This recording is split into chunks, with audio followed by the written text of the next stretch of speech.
Everyone, কেমন আছো তোমরা সবাই? আমার আরো একটা মিনি ব্লগে তোমাদের সবাইকে স্বাগত। তো এখন আমি আর আমার বান্ধবীরা মিলে যাচ্ছি কলেজে। আর দেখো, কলেজ যাওয়ার সময় মাঝপথে এমন জোরে বৃষ্টি এলো যে আমরা সামনের একটা দোকানে একটু দাঁড়িয়ে পড়েছি। তো তারপর তাদেরকে আমি জিজ্ঞেস করি, এই যে মহিলা, আপনি বলুন কেমন লাগছে?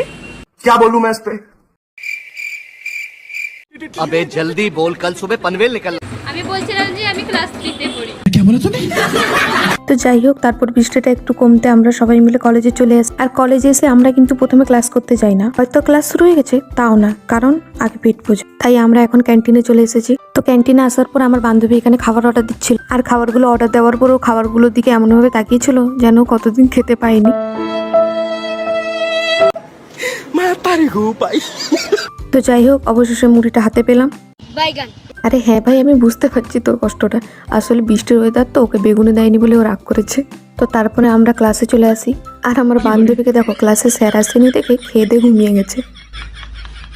তো যাই হোক, তারপর আমিও একা বসে কি করতাম, তাই আমি অন্য মেয়েদের সাথে একটু লুডো খেলে নিচ্ছিলাম, কারণ তখনও স্যার আসেনি।